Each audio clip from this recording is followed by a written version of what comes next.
and years, and the United States has had this singular obsession with building up its military in the Asia Pacific region, specifically not to protect freedom of navigation and maritime shipping through the South China Sea, but specifically to threaten it and, if given the opportunity, interdict it. And I've talked many times in the past how U.S. government and arms industry funded think tanks like CSIS admit that the vast majority of shipping going through the South China Sea is either coming from China or going to China. How all of the nations in the region, despite these maritime disputes that they all have with one another, almost all of them count China as their largest export market and source of imports. The Philippines, for example, is being transformed into a Southeast Asian Ukraine. The U.S. has politically captured the government. It has exercised influence over its military for decades. People might not know this, but it was literally a U.S. colony, and it only gained its independence after World War II, but only provisionally. It's always been subjected to U.S. influence. And it's being transformed into a battering ram to use against China, despite China being the largest export partner for the Philippines and the largest source of imports. And before this most recent political administration came to power, Marcos Jr., backed by the U.S., China was actually building badly needed modern infrastructure across the Philippines rail projects that would have charged the economy. And as soon as Marcos Jr. took office and the U.S. Regained its grip over the Philippines, those projects were not just canceled, but they literally began tearing down the construction that had already taken place. And they rediverted public money to building missile bases to point missiles at the Philippines' largest trade partner. And we're not talking about the U.S. came in and offered the Philippines a better deal. The U.S. is offering the Philippines nothing except the prospect of becoming the next Ukraine, being destroyed almost brick by brick in a proxy war with China. And so what we're looking at is the U.S. setting up a potential conflict in Asia Pacific that would allow them to justify even more drastic measures against China, like a global maritime blockade, forcing nations to cut its ties with China. We kind of already see this taking shape with the threat of secondary sanctions. So it's all connected, and it is looking very bleak. I want to play this from Taiwan News, the opposition, the separatist media outlet from Taiwan. They had this report about these exercises. Extremely important that we learn from each other, that we are able to discuss coastal defense strategies, that we as the United States Marines are able to bring our weapon systems here to the Philippines to aid in that coastal defense concept. The hundreds of soldiers here are being joined by thousands more for 3 weeks of annual joint US-Philippines war games called Berletic, meaning shoulder to shoulder, being held for the 40th time. What exactly is the purpose of what this leader in the Marines said was a defense coastal strategy? What are they defending from exactly? What is this all about? Well, of course, just not really talking about, the PLA soldiers storming the beach of the Philippines. That's never in the cards. But she gave away the game. She said the purpose is to bring the U.S. military equipment to the Philippines. That's a real game. This is how U.S. were able to bring Typhoon missiles last year. During their another joint drill with the Philippine military last year. That was the occasion that brought U.S. Typhoon missiles to station in the Philippines. At that time, U.S. says, "Oh, it was just for the military exercise. We'll take them away after the exercise is over." Well, guess what? Those missiles are still in the Philippines, and the Filipino government now are saying, "Oh, we're thinking about purchasing them from the United States." Right? So those missiles are to stay, and we all know from what's happening in the Ukraine war, all those U.S. missiles operating in the Ukraine war, they're not being operated by Ukrainian personnel. They're guided by satellite intelligence offered by U.S. intelligence, and they're operated by U.S. military personnel on the ground. So you have these Typhoon missiles stationed in the Philippines, targeting much of southern China, being operated by U.S. military personnel, and the Philippine government gets the privilege of paying for it. And that's how the U.S. have been playing the game all throughout the world. This is also the same with the AUKUS deal. For AUKUS deal, Australian gets to pay shit tons of money for a U.S. submarine that won't be delivered until like 2040s.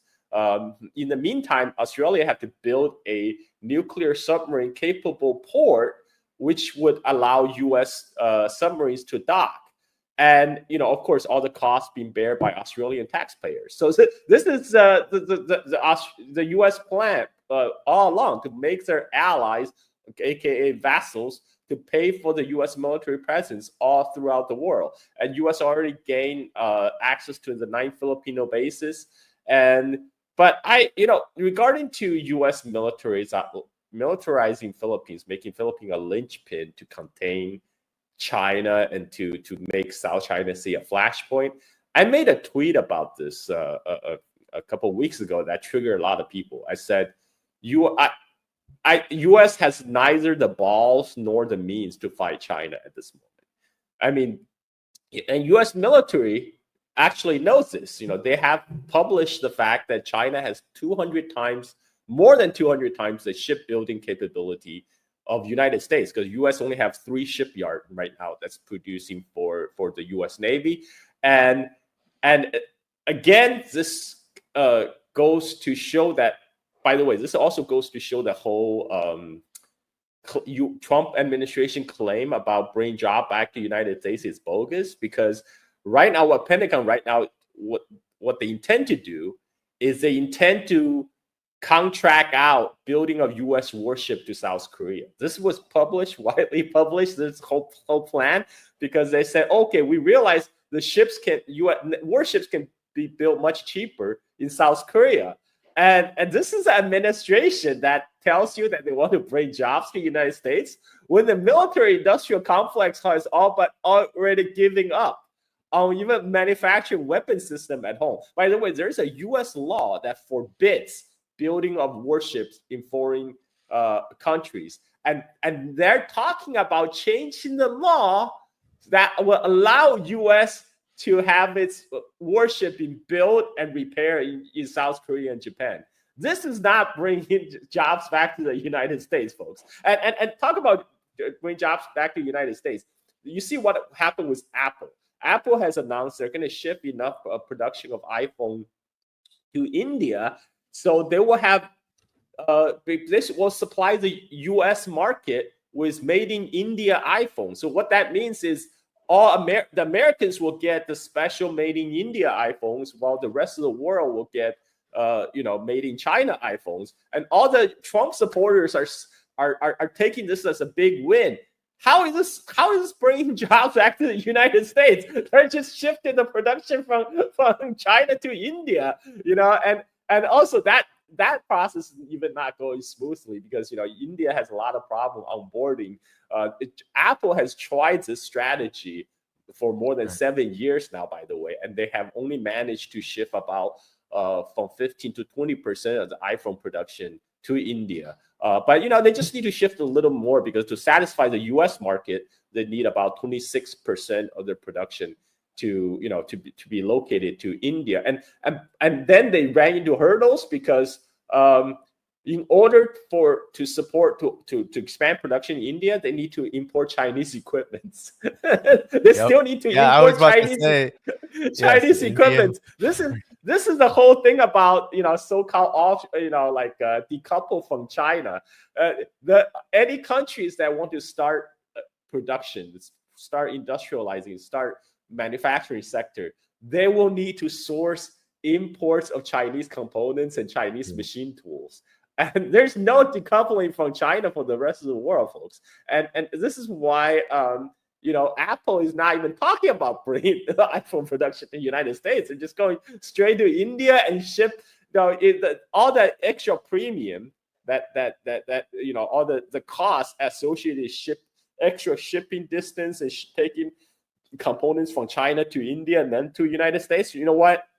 That's going to be eaten up by the U.S. consumers. And, China is not going to eat that.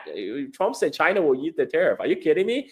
Who would who would eat $149 on a $100 sale, right? I mean, like, if you're making only $100, you're not going to eat $149 of cost. I mean, that's crazy talk.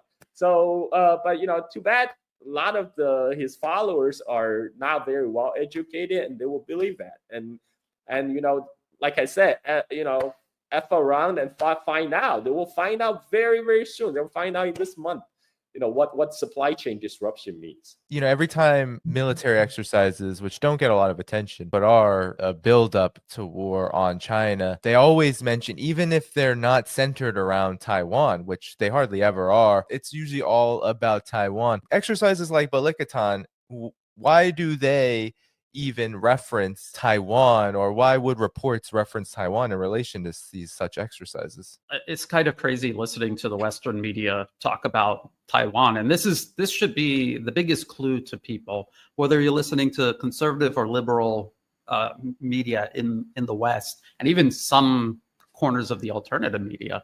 The fact that they all tell the same lie about Taiwan, that it's some independently governed island. They make it out as if it is a country. Sometimes they even say it's a country, when in reality it isn't a country. Even the U.S. State Department, even Undersecretary Marco Rubio, mentions there's a one China policy.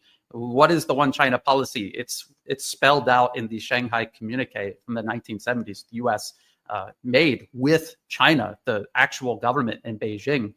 And it means there's only one China. Taiwan is part of China. There's only one legitimate government of all of China. It's the People's Republic of China based in Beijing. This is what the United States recognizes. This is what international law recognizes. Taiwan is an island province of China. And yet all of the Western media pretend as if it's some sort of country being bullied by neighboring China. And so just that in and of itself, and then all of this talk about these military exercises in and around Taiwan, I don't think that it's necessarily just focused on Taiwan. I do believe there's a huge component of this aimed at disrupting maritime shipping through the South China Sea.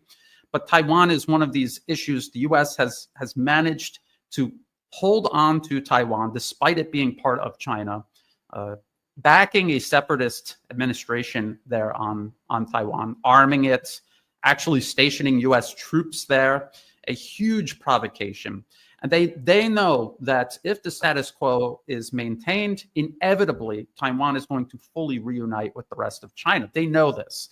And even with everything that they're doing right now, the trend still is toward reunification. If you look at the economy, the local economy in Taiwan is heavily dependent on the rest of China. If it were to declare independence and cut itself off from the rest of China, the economy would collapse.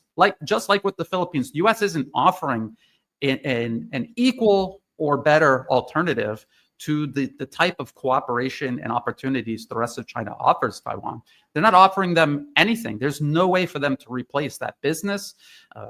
The vast majority of exports from the island of Taiwan go to the rest of China, and essential inputs for their semiconductor and electrical component industry come from the rest of China. They cannot replace this anywhere else. So the economy would simply collapse. If you go through U.S. policy papers spanning many years now, as a common thread through all of them, and we've even heard U.S. politicians say this, if there is some kind of conflict over Taiwan, or if reunification seems inevitable, if China doesn't blow up the semiconductor facilities, we will blow up the semiconductor facilities. We want to make sure that when reunification happens, the only thing that China gets is an island that has been scoured of industry, infrastructure. They don't say people, but obviously, if everything else is gone, so are the people. The population will be devastated as well. So this is their plan for Taiwan, and they've written it in numerous policy papers. They've admitted it publicly. Just getting back to the point Carl was talking about, the factories not going back to the U.S., but just being shifted to another country. Even Trump supporters, I think in the back of their mind, realize this has nothing to do with reindustrializing the U.S. That is so far-fetched and ridiculous. They know it's about China, but they don't want to just come out and say, we hate China. We don't accept a non-white nation surpassing us. It's unacceptable, and we'll do anything, and we will accept anything in pursuit of maintaining primacy over China. I just want to talk about the TSMC, the semiconductor manufacturer based on Taiwan.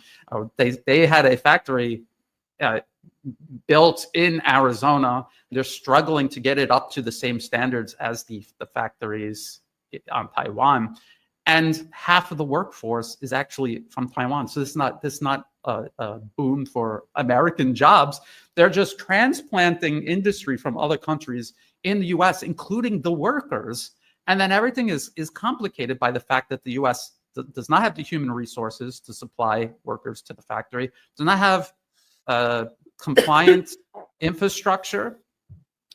And so it doesn't even make sense as a business case to move these factories. They're just doing it because they fully plan to destroy Taiwan in any sort of future conflict. They want to move it to the US, even if it makes no sense in terms of business. This gives you a clear picture of what they're really doing and why. And by the way, TSMC is like the pillar of Taiwan economy. And what United States is trying to do is literally hollowing out, destroy Taiwan. Yeah, the crown jewel of Taiwan economy by forcing TSMC not only move their plants to United States, but they are trying to force a joint venture between TSMC and Intel, because Intel is failing. Intel is failing right now, and the Trump plan is to have TSMC transfer their technology to Intel. So, they talk about Chinese forced technological transfer all the time, but they're actually doing it. They're trying to force TSMC to share their trade secrets with Intel, so to give Intel a second injection of life. And again, how what does this do for Taiwan? And speaking of the Philippines, even in the Philippines, you can buy a BYD Seagull, which, by the way, just won the awards for like the best city car in the world right now. And in the Philippines, you can buy a Chinese brand BYD Seagull electric car for $16,000 US dollars, which you cannot get in US, by the way, because this was like because of Biden tariff, not even before the Trump tariff. So when the Trump slapped auto tariffs against foreign imported car, it turns out the Chinese car makers are the least affected, and there is actually impacting the Japanese and the Germans. They're getting killed because U.S. is still the world's second largest car market. They're already getting squeezed in the Chinese market by the Chinese competitors. Are now they're going to hit with the tariff. This is why when United States pressured Japan to sign on with the anti-China economic bloc, the Japanese government said no. This is a big shock to me, because Japan, this is a U.S. militarily occupied country, and U.S.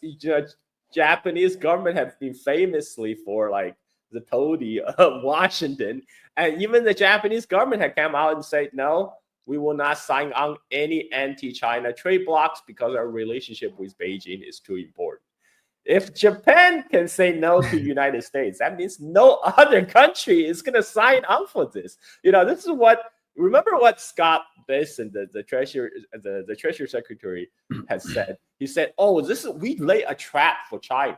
We said countries, we tell people clearly the countries that do not retaliate against the U.S. tariff will be rewarded. And this is why now they're all getting 90 days extension to negotiate the deal with us, while China will be punished. And now we're going to make all these countries to form we're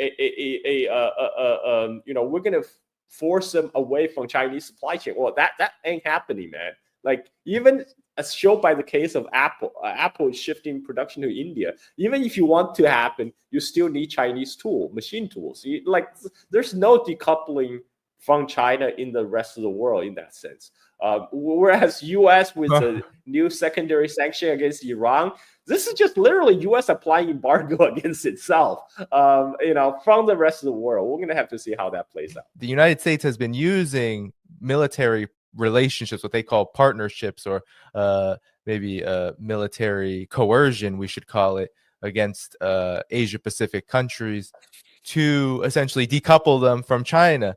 But I want to ask you, is China ready for the kind of war that the United States is preparing for, given that there are some who still believe that actually China is not prepared for this. But what do you make of the ways in which, because there is a lot of panic about how China responded to violations of the One China policy over the last couple of years, staging what are becoming now regular military naval exercises around Taiwan? Well, I mean, first of all, U.S. is already at war with China. U.S. have been waging an economic war on China since the first Trump administration, since 2018.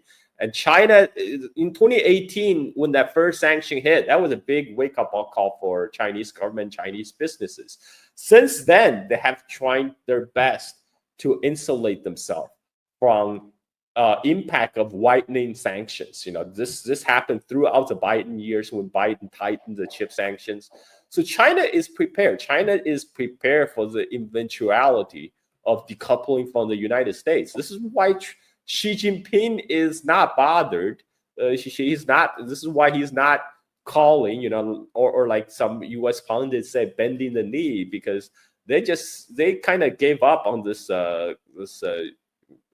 negotiation with a rogue regime in Washington that's kind of pointless, because they can just change their mind just like that.